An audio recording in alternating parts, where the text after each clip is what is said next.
मैं अब जगदीश छोकर भाई साहब के पास आ रहा हूं। जगदीश छोकर साहब को आप सब लोग वाकिफ हैं, एडीआर के माध्यम से आम आदमी की लड़ाई लड़ने की पूरी भरपूर कोशिश करते हैं, काफी सफल होते हैं, कई बार चीजें पेंडिंग हैं सुप्रीम कोर्ट में।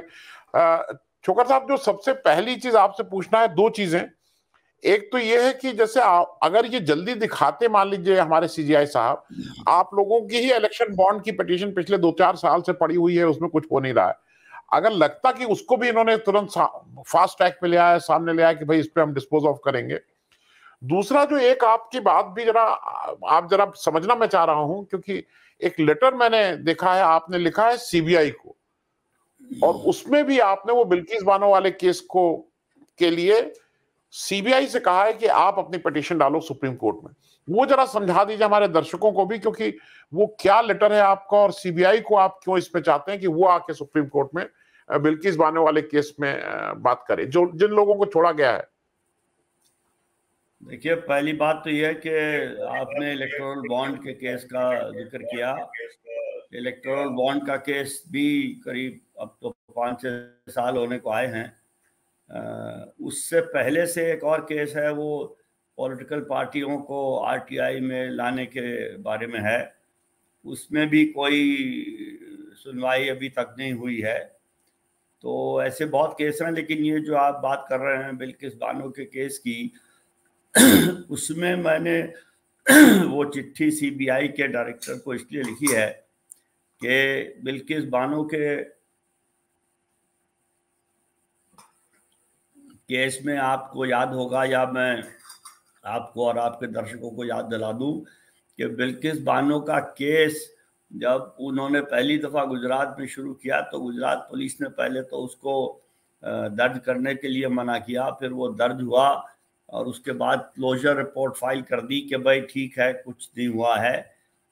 फिर वो केस सीबीआई के पास गया तो सीबीआई ने भी शायद ये कहा कि हाँ, अपराध तो हुए, लेकिन किसने किए हैं पता नहीं। फिर जो नेशनल ह्यूमन राइट्स कमीशन के उस समय अध्यक्ष थे जस्टिस जेएस वर्मा, वो गुजरात गए और एक रिलीफ कैंप में उनकी बिल्किस बानो से मुलाकात हुई। उन्होंने ये सारी बात सुनी और उन्होंने आके फिर सुप्रीम कोर्ट में नेशनल ह्यूमन राइट्स कमीशन की तरफ से एक मुकदमा हुआ कि सुप्रीम कोर्ट को कहा गया कि इसमें आप अपनी तरफ से इन्वेस्टिगेशन करवाइए सीबीआई के थ्रू, और उस पर फिर देखिए क्या होता है। तो फिर सुप्रीम कोर्ट ने नई इन्वेस्टिगेशन करने के लिए सीबीआई को कहा। उस इन्वेस्टिगेशन में ये सब लोग दोषी पाए गए और इनको अरेस्ट भी किया गया।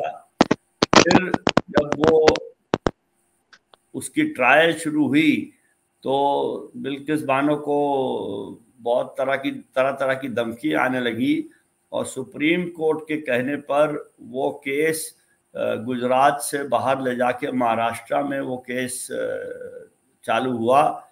और महाराष्ट्र में ही जो सीबीआई के स्पेशल जज थे उन्होंने उसका फैसला दिया, जिसमें उन्होंने इन 11 लोगों को आजीवन कारावास की सजा दी। इन लोगों ने फिर उसकी अपील की हाई कोर्ट में। तो जब ट्रायल जज ने इन लोगों को दोषी पाया और आजीवन कारावास की सजा दी, इन्होंने फिर बम्बई हाई कोर्ट में अपील किया। बम्बई हाई कोर्ट ने उस अपील को खारिज किया। कहने का मतलब यह है कि जब इन लोगों ने, जिनको आजीवन कारावास हुआ था, अपील किया, तो उनमें दूसरी तरफ से पार्टी सीबीआई थी।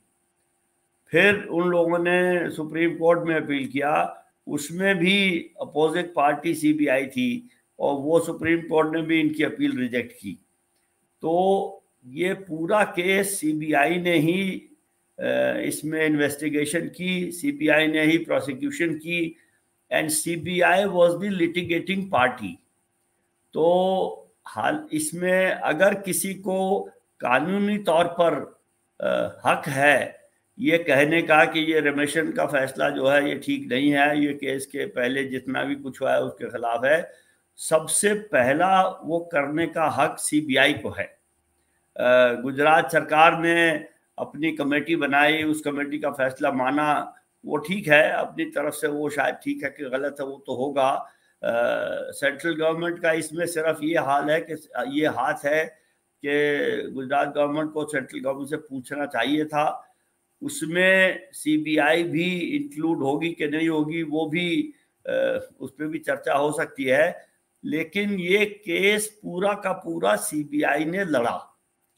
सीबीआई इसमें पार्टी थी, तो इसमें सबसे पहला जो अपील करने का या इसके खिलाफ पिटीशन करने का हक है वो सीबीआई को है।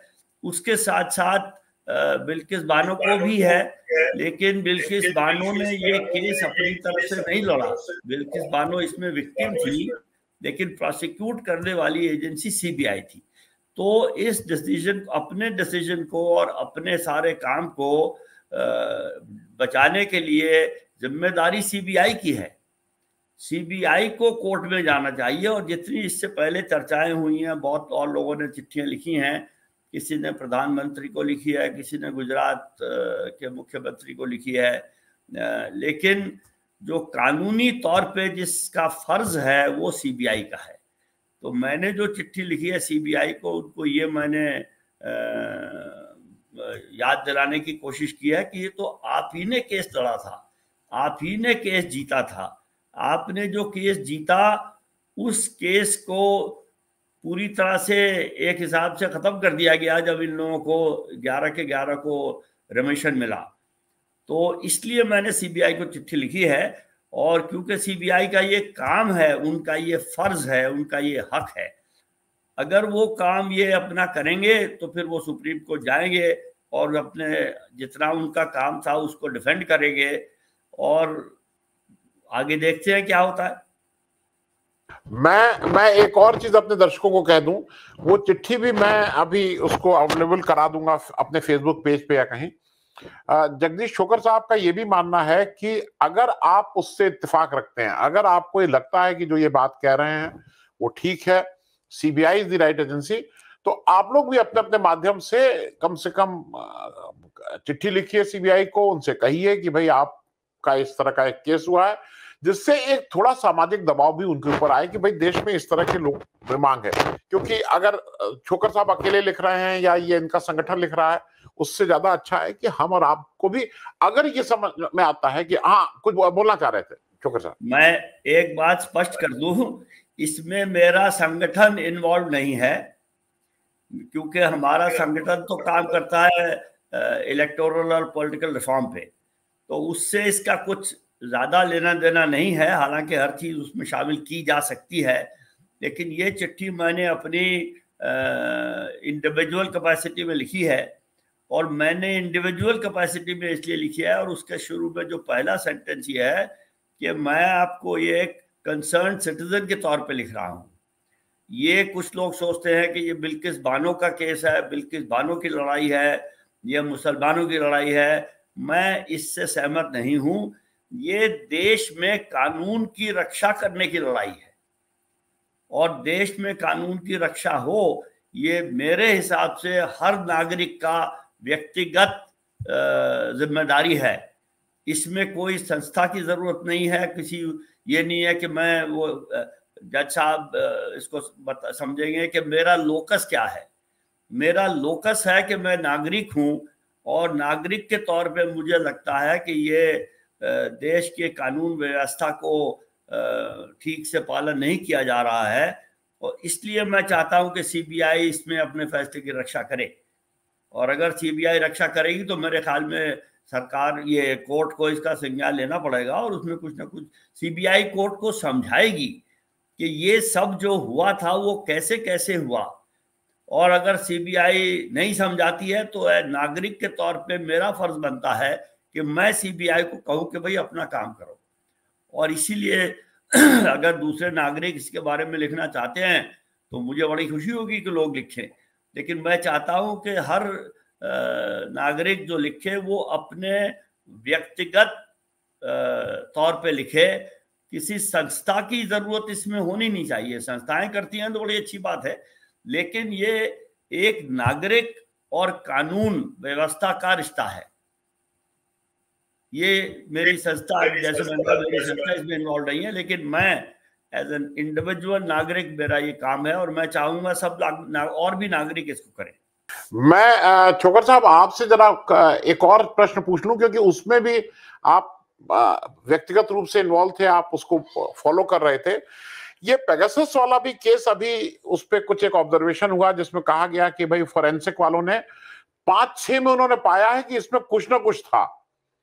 अब जैसे उसका दो नैरेटिव बना, पेपर जो मीडिया जो जो बीजेपी के पक्ष में थी वो कहने लगी बिल्कुल क्लीन चिट क्लीन चिट, लेकिन बिटवीन द लाइंस अगर बहुत ध्यान से पढ़िए तो भाई मेरे हिसाब से सॉफ्टवेयर पे तो ट्रेडमार्क पेगासस का नहीं लिखा रहता है, तो वो तो पाया है।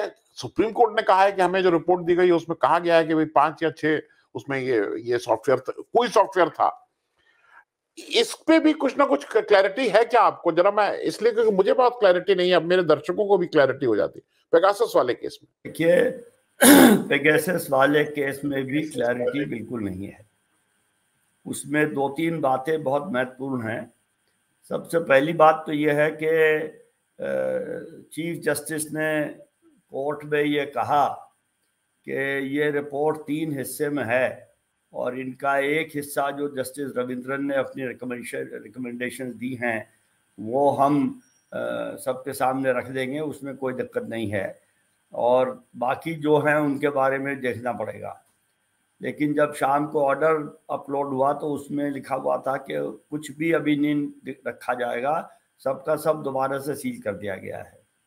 तो पहली बात तो यह है कि क्योंकि रिपोर्ट सील है इसलिए उसमें क्या लिखा है ये किसी को पता नहीं है, कम से कम मुझे पता नहीं है, और चीफ जस्टिस को शायद पता हो और बाकी 2 जजों को शायद पता हो। लेकिन कहा यह गया था कि हमने अभी इसको खोला है कोर्ट में और कोर्ट में ही उसको सील कर दिया गया था, तो मेरे ख्याल में उनको भी शायद ज़्यादा ना पता हो। जो उन्होंने पढ़ के सुनाया उसमें एक बात ये थी कि सरकार ने इस कमेटी को कोऑपरेट करने के लिए मना कर दिया है। उन्होंने सॉलिसिटर जनरल साहब को कहा कि आपकी स्टैंड वहाँ भी वही थी जो यहाँ हमारे साथ थी कि हम आपको कुछ नहीं बता सकते कि सरकार ने ये पेगासस खरीदा या नहीं खरीदा। तो अगर सरकार ने कोऑपरेट नहीं किया तो मैं समझता हूँ उस रिपोर्ट का क्या मतलब रह गया ये नहीं मालूम, क्योंकि सबसे ज़्यादा महत्वपूर्ण रोल तो पेगासस में सरकार का ही है, क्योंकि जो बनाने वाली कंपनी है एनएसओ वो ये कहती है कि हम सिर्फ इसको सरकारों को बेचते हैं और किसी को तो बेचते ही नहीं। तो अगर कोई बता सकता है कि पेगासस इंडिया में खरीदा गया कि नहीं खरीदा गया, वो सिर्फ सरकार है, और सरकार ने कमेटी के साथ कोऑपरेशन नहीं किया तो पता नहीं इस रिपोर्ट जो अभी तक सील बंद लिफाफे में है पता नहीं उसका कुछ मतलब भी निकलेगा कि नहीं निकला। दूसरी बात, तीसरी बात ये कहा है टेक्निकल कमेटी ने कि हमें 5 टेलीफोनों में 29 में से 5 में कुछ मिला है, लेकिन वो क्या है ये हमें नहीं पता।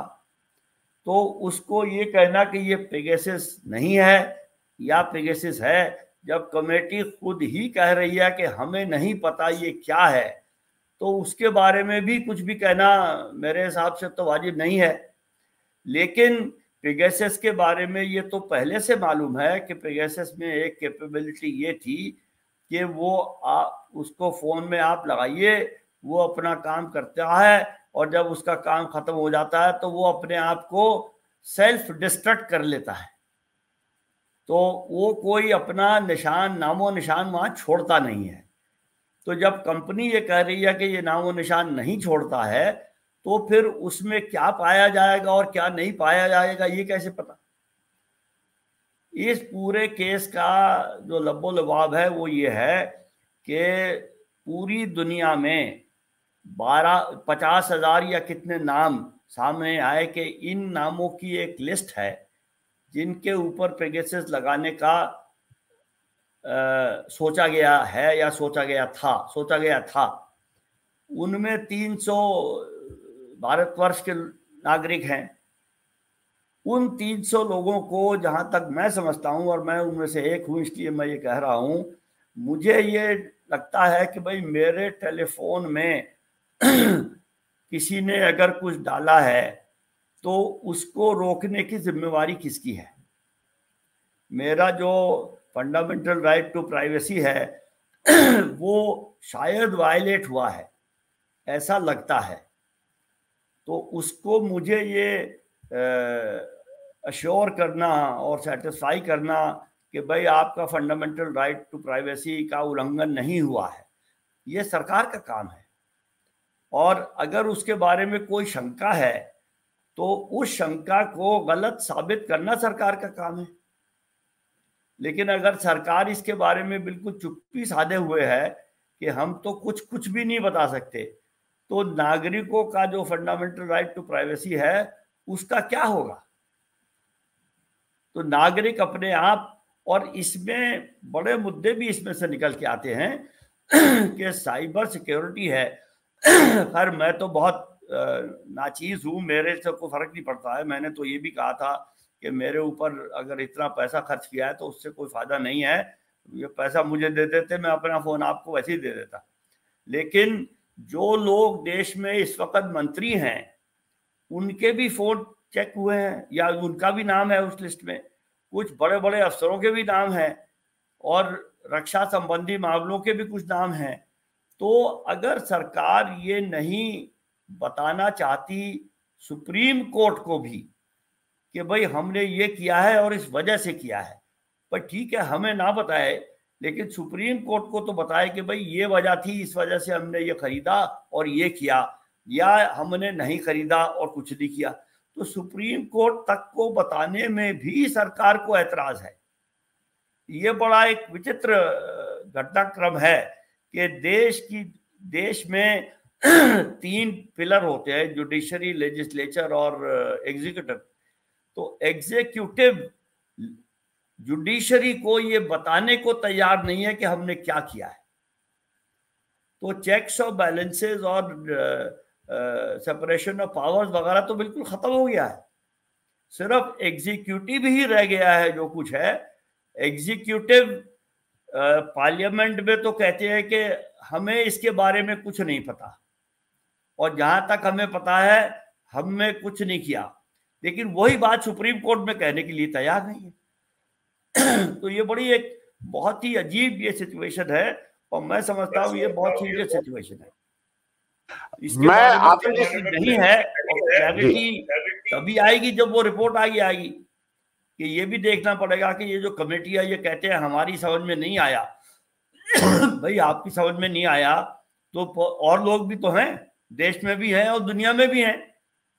तो ये बड़ा एक या क्या क्या कहना चाहिए, मिस्टीरियस मामला हो गया है, और अब ये मिस्ट्री कभी खत्म होगी कि नहीं कभी, ये भी कहना बड़ा मुश्किल है। क्योंकि जब जस्टिस रमन्ना ने जो कोर्ट में कहा वो ही नहीं किया शाम को जाके, तो अब आगे क्या सोचे? अब ये तो चीफ जस्टिस 74 दिन के लिए है, उसमें हेयरिंग होगी कि नहीं होगी, उसके बाद क्या होगा, अगला चीफ जस्टिस क्या करेगा, क्या मालूम। तो क्लैरिटी बिल्कुल नहीं है।